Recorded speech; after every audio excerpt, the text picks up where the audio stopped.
Ribbon লাগানোর জন্য আমরা প্রথমে এই ঢাকনাটি খুলব।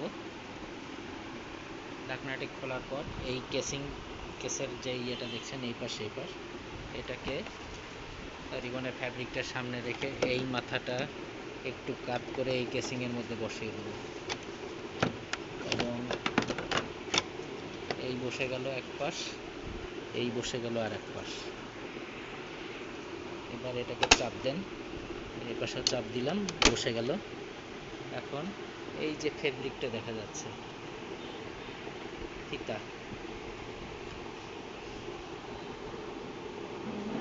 এটাকে আমি যদি ইয়ে দিয়ে ঘুরাই এটা এর মধ্যে হেডের মধ্যে বসে যাবে।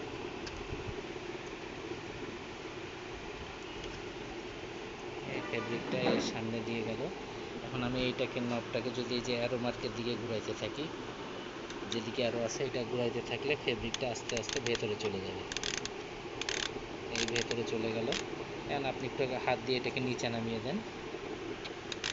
এই এখন প্রিন্টারের জন্য রেডি। এখানে অবশ্যই একটা জিনিস খেয়াল রাখবেন,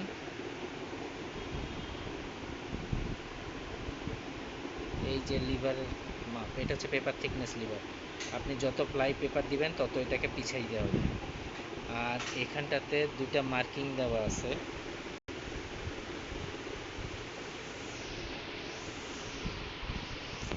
এই সাইডেরটা হচ্ছে আপনার কন্টিনিউয়াস পেপার, এই সাইডেরটা হচ্ছে সিঙ্গেল পেপার। এটা সব সময় এই সাইডে থাকবে এবং এই মার্কিংটা এই পজিশনে থাকবে। এখন আমি আবার রিবনটাকে খুলি, এই উপর দিকে টান দিলেই রিবনটা খুলে বের হয়ে আসে। আবার যখন বসাবো এইভাবে বসলে এরপর জাস্ট হলো চাপ দিয়ে দিবেন, চাপ দিয়ে দিলেন। এরপরে আমি হলো আবার যেদিকে আরও আছে এদিকে ঘোরাচ্ছি, এই ঘুরাইলে এই পজিশনে চলে গেল। এরপর একটু হাত দিয়ে নিচে নামিয়ে দেন, প্রিন্টার রেডি।